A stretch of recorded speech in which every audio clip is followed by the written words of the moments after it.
Bonjour, bonjour à tous les amis, bienvenue sur la chaîne, j'espère que tout le monde va bien. Nous sommes le 3 janvier, voilà, déjà ça passe. Et eh bien aujourd'hui j'ai un petit coup de gueule les amis, je suis pas contente du tout.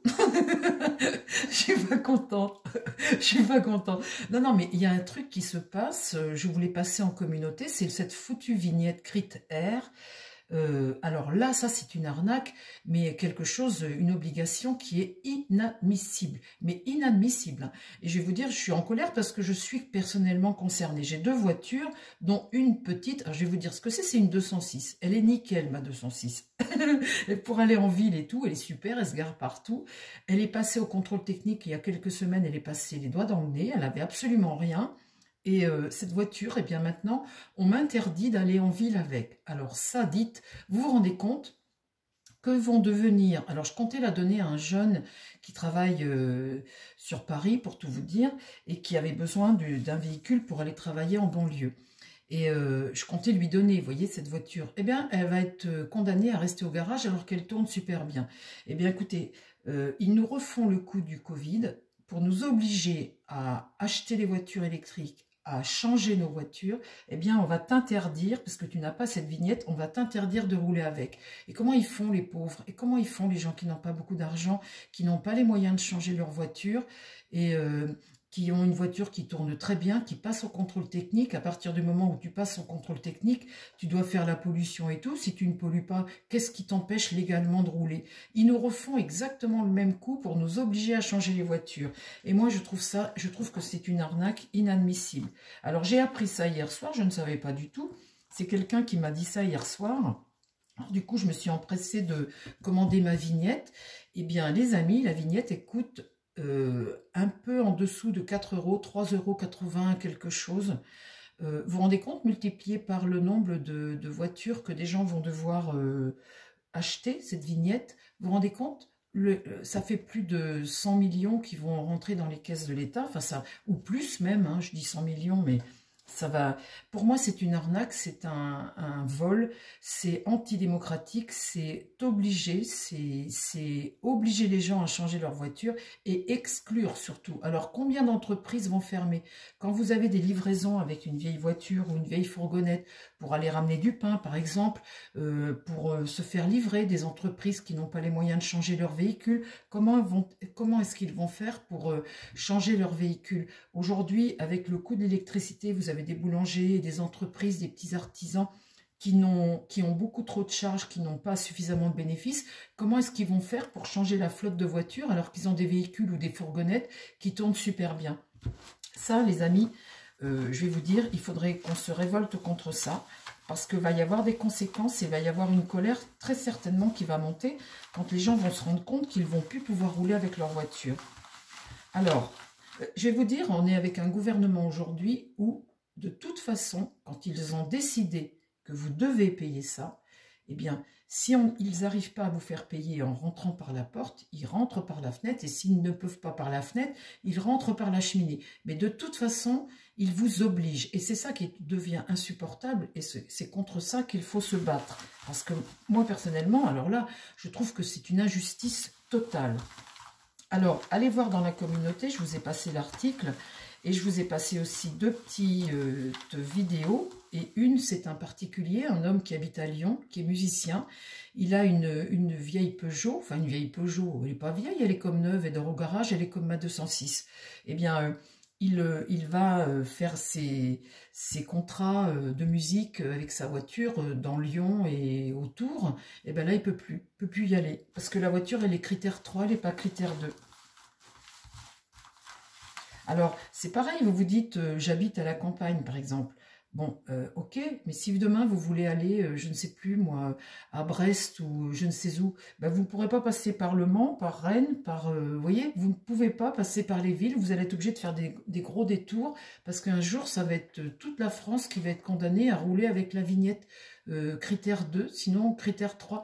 Comment ça va faire pour les gens qui collectionnent des voitures, ils ne pourront plus rouler avec, ou va peut-être y avoir quelques jours dans l'année d'autorisé, je pense que c'est ça. Avec une dérogation, on a droit à quelques jours. Mais c'est tout de même un truc de dingue quand même. Alors vous allez trouver tout un tas de voitures sur le marché qui vont décoter, qui vont valoir que dalle. Et puis, vous allez avoir des gens qui vont se retrouver avec des voitures électriques et des voitures qui vous explosent à la figure.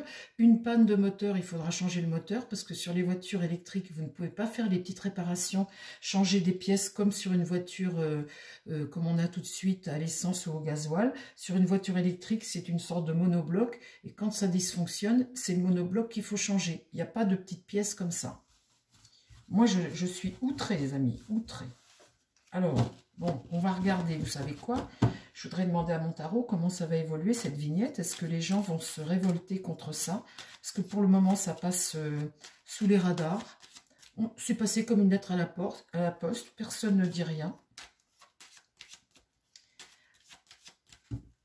Alors, mon tarot, est-ce que on va garder cette vignette critère? Est-ce que on va garder ça en l'état ou ça va évoluer? On va se rendre compte que c'est comme pour... Vous voyez, ça me fait penser, vous savez à quoi?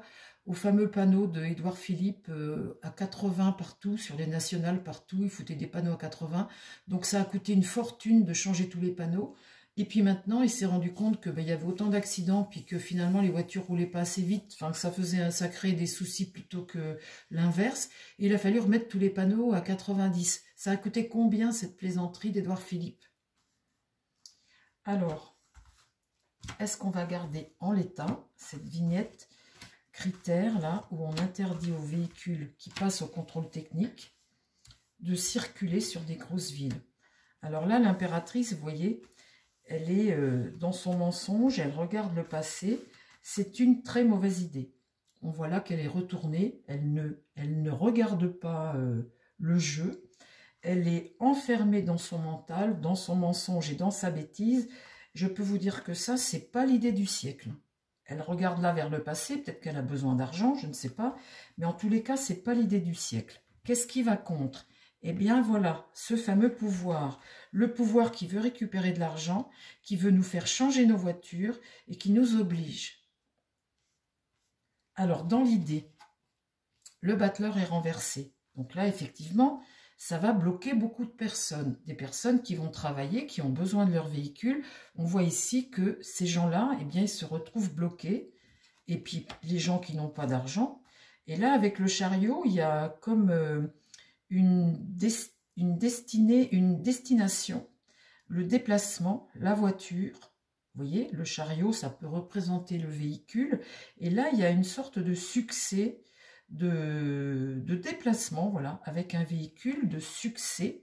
Et là, la justice, quelque chose qu'on t'impose, une loi qu'on t'impose. Bon, alors, on voit bien que c'est une grosse connerie, hein. Excusez-moi les amis, je suis un peu énervée. On voit bien que c'est une grosse connerie, mais voilà, ils ont voté le truc. Bon, alors, l'évolution de ça. L'évolution de cette vignette critère. Est-ce que ça reste en l'état dans l'avenir? Là, c'est bloqué. De toute façon, la situation elle reste comme ça, hein. Là, il n'y a pas d'évolution. Ça reste bloqué. Quand la roue est comme ça, eh ben, la roue est inversée.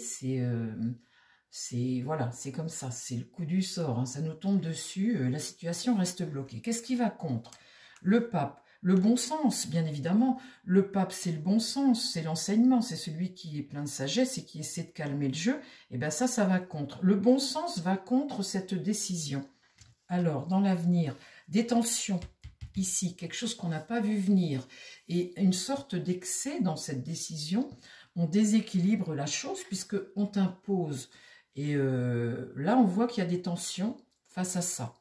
En résumé ici, l'écroulement d'une situation. Donc là, on peut dire que cette décision va provoquer eh bien, une rupture avec beaucoup de personnes en situation où ils vont se retrouver coincés. Et on voit là que la décision est un échec. Ici, là, c'est l'écroulement de cette situation, une rupture. Et là, j'ai eh bien, une situation en attente. On attend. Il y a des gens qui se retrouvent bloqués face à ça et qui sont dans l'attente. On attend parce que, ben voilà. Alors, l'évolution. L'évolution de cette situation. La désillusion. on va se rendre compte que de toute façon, c'est pas l'idée du siècle.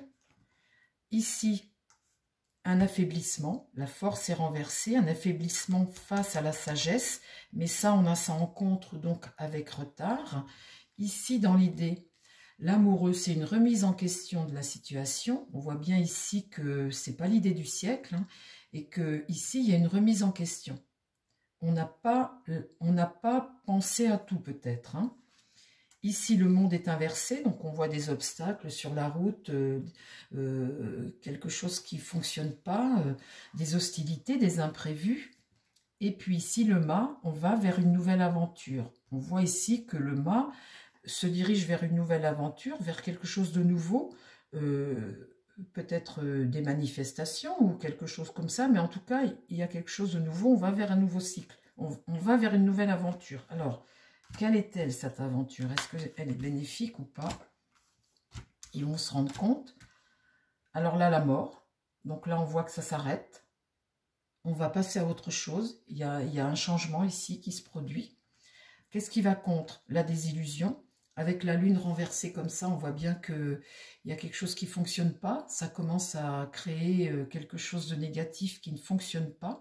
Et ça va contre. Quelque chose qu'on garde secret, qu'on garde, mais c'est au niveau de la population, une désillusion, quelque chose qui ne fonctionne pas. Ça va contre. Le soleil, retrouver de la paix, ça c'est un succès, une entente, un succès. Et puis ici, le jugement, renaître à quelque chose de nouveau. Donc là, on prend conscience qu'il y a un problème. Et le jugement, c'est une renaissance, c'est quelque chose de nouveau. Et là, l'empereur, la décision, celui qui a pris la décision est à l'échec. Donc on voit bien que cette décision est idiote. Alors là, il faut retrouver des solutions, faire autrement, essayer de regarder comment on peut faire autrement. Et ici, avec la papesse ici ne délivre pas ce qu'elle a. Il y a quelque chose que l'on garde en attente. Peut-être cette loi. Peut-être cette loi avec cette papesse inversée comme ça. Je vais demander à mon grand oracle. On voit bien qu'il y a quelque chose qui s'arrête au bout d'un moment, hein, les amis. Et on repart sur quelque chose. Cette décision est totalement dingue. Ça ne va pas durer. Mais combien de temps ils vont garder ça? C'est ça le problème. Je pense que les gens vont commencer à se soulever. Parce qu'on voit ici que là, ça crée des tensions au niveau des travailleurs. Et que là, il va falloir remettre en question. Donc là, il y a l'écroulement. Bon, alors... Qu'est-ce que tu peux me dire, toi, mon... Je trouve cette situation totalement injuste, autant que ça me fait la même chose que quand on t'a imposé, alors que tu ne voulais pas te faire vacciner, qu'on t'imposait de ne pas sortir, de rester chez toi, de ne pas aller travailler, de ne pas... Vous voyez, alors qu'en fait, les autres transmettaient entre eux tout de même cette maladie, l'attrapaient quand même. Enfin, vous voyez que c'était totalement stupide. Et en fait, ça a été quelque chose, une décision du pouvoir pour t'obliger. Et ça, c'est totalement antidémocratique. Totalement antidémocratique. Parce que finalement, tes vieilles bagnoles, l'Afrique, elle les utilise. Hein, donc, ça va permettre aux gens d'acheter des voitures. Ils vont devoir s'en séparer et les vendre rien du tout. Parce que de toute façon, tu ne peux pas t'en servir. Et ça, c'est pas bien, quoi. Ça va pas. Il y a quelque chose qui ne fonctionne pas. Alors, mon œil de lotus, qu'est-ce que tu peux me dire sur cette fameuse vignette critère? La mort, comme ça, vous voyez, ça s'arrête. La créativité, prudence avec ça. Le commerce, oui, c'est le business, hein, rentrer de l'argent. Voilà, ils sont d'accord pour faire rentrer de l'argent, c'est le truc. Et là, la rupture, vous voyez, c'est pas quelque chose qui peut durer, c'est pas possible. On ne peut pas t'interdire, et là, ça me parle d'hiver, peut-être l'hiver prochain, fin d'année prochaine. Et là, l'accident. Quelque chose qui va arriver, qui va leur péter à la figure, et tant mieux. Alors,